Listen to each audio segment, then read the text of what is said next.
Hello everyone. आइए आज हम लोग शुरू करेंगे आगे जो हम लोगों ने कल पढ़ा था उससे आगे। तो हम लोगों ने कल क्या पढ़ा था कि मगध के उत्कर्ष के क्या कारण थे, और हमने देखा कि 16 महाजनपदों में सबसे जो शक्तिशाली महाजनपद था उसका नाम था मगध, है ना। आज हम लोग बात करेंगे मगध साम्राज्य जो है इतना जो शक्तिशाली हुआ तो उसका इतिहास क्या है। आज हम लोग बात करेंगे मगध के आरंभिक इतिहास की बारे में। तो मगध के शुरुआती इतिहास के बारे में जानकारी हमें कहाँ से मिलती है? हमें महाभारत से मिलती है, और एक और ग्रंथ है जो पुराण है। तो पुराणों से और महाभारत से हमें मगध के आरंभिक इतिहास की जानकारी मिलती है। कहा जाता है कि यहाँ पे पहला जो राजा था उसका नाम था बृहद्रथ, और बृहद्रथ ने एक वंश की स्थापना की थी जिसे कहते हैं बृहद्रथ वंश। ठीक है, तो बृहद्रथ वंश की स्थापना की थी बृहद्रथ राजा ने। ठीक है, और बृहद्रथ जो था इसका एक पुत्र था जिसका नाम था जरासंध। मगध के इतिहास की शुरुआती जानकारी जो है कहाँ से मिलती है? तो ये महाभारत और पुराणों से मिलती है। ठीक है, तो मगध के बारे में इतना जिक्र मिलता है। लेकिन ये जो बृहद्रथ वंश की स्थापना हुई, बृहद्रथ ने जो की, इसके बाद इसका जो पुत्र हुआ उसका नाम जरासंध था। लेकिन मगध उतना फेमस नहीं था, मगध उतना बड़ा शक्तिशाली नहीं था जितना शक्तिशाली अभी हम लोग पढ़ के आए हैं। तो मगध का वास्तविक में शक्तिशाली वो कब हुआ? मगध इतना ज़्यादा ताकतवर कब हुआ? मगध का वास्तविक उत्थान जो हुआ है वो हर्यक वंश का राजा जो थे उनका नाम है बिंबिसार।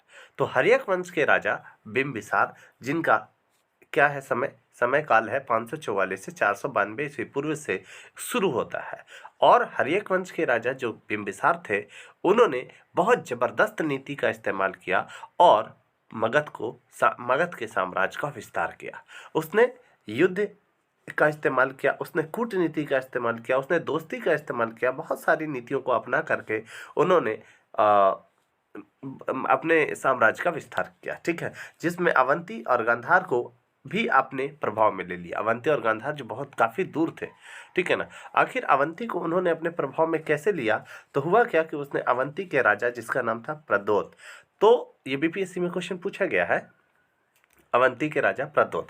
तो अवंती के राजा जो थे उनका नाम था प्रद्योत। तो उनको ना बहुत बीमारी हो गई थी, कोई तबीयत खराब हो गया था। तो अब उनका इलाज ठीक से नहीं हो पा रहा था। तो क्या हुआ कि हमारे यहाँ के जो राजा बिंबिसार जो थे वो चिकित्सा के लिए, उसको इलाज के लिए अपने यहाँ से जो राजवैद्य जो था उसका नाम था जीवक। ये जीवक भी बीपीएससी ने क्वेश्चन में पूछा है। तो जीवक को भेजा, कहाँ भेजा?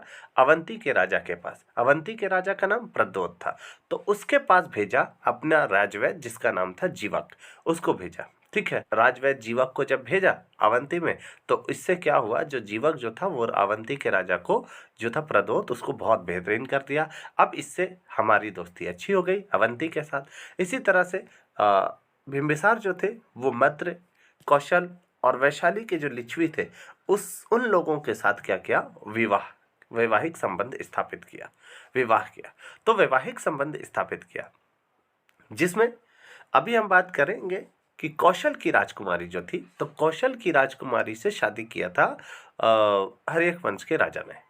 अब उन्होंने इतने कौशल की राजकुमारी से विवाह किया, और विवाह करने के कारण उसके दहेज में काशी मिल गई। ठीक है ना।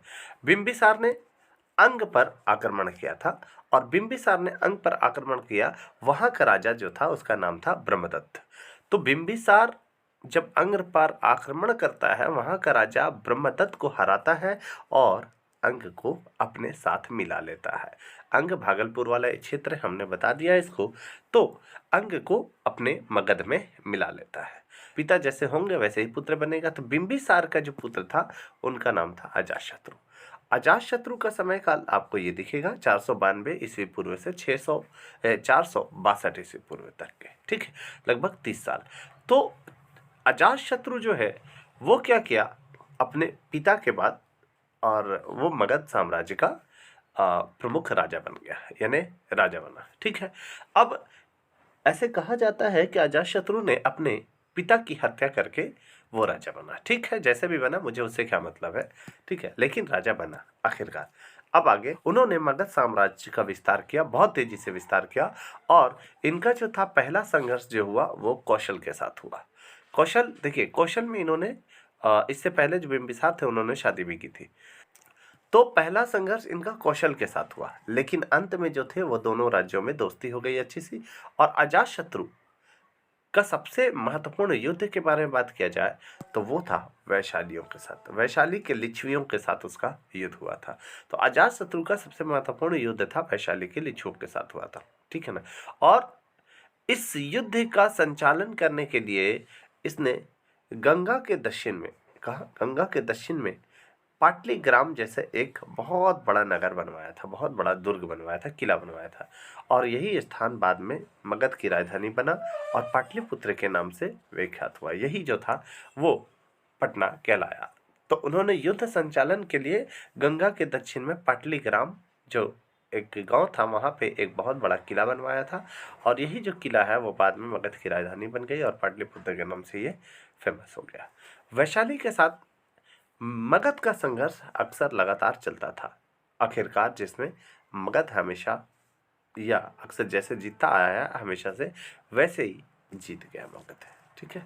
इसके बाद विजय संघ पर मगध का अधिकार हो गया। अब मगध का राजा था एक जिसका नाम था शिशुनाग। शिशुनाग ने अवंती पर जीत प्राप्त कर ली और उसे अपने साथ मिला लिया। और इससे मगध की सीमा जो थी वो मध्य भारत तक के फैल गई। 364 ईस्वी पूर्व में मगध में एक नए राजवंश की स्थापना होती है जिसे कहते हैं हम लोग नंद वंश। तो नंद वंश की स्थापना किसने की थी? नंद वंश की स्थापना हुई उग्रसेन ने की या महापद्मानंद ने की थी।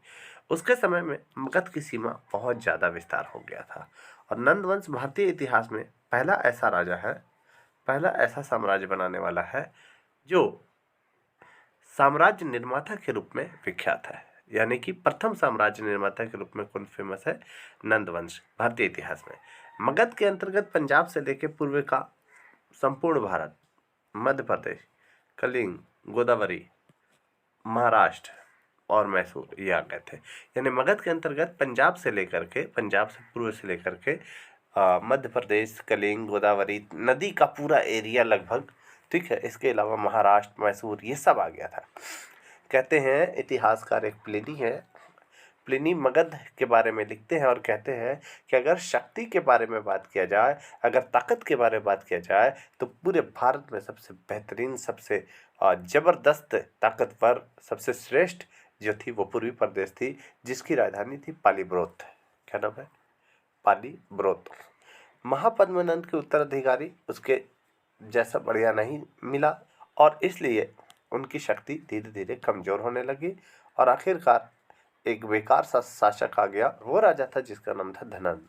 धनंद सिकंदर के समकालीन था, यानी सिकंदर के समय का था और एक अत्याचारी बेकार राजा, अलोकप्रिय राजा था।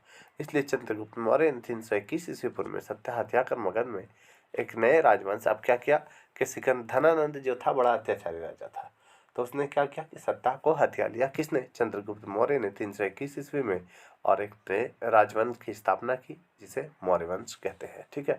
तो ये था मगध का इतिहास। हम लोग नेक्स्ट लेक्चर में बात करेंगे किसी अन्य टॉपिक पे। तब तक के लिए दीजिए इजाज़त। नमस्कार, जय हिंद।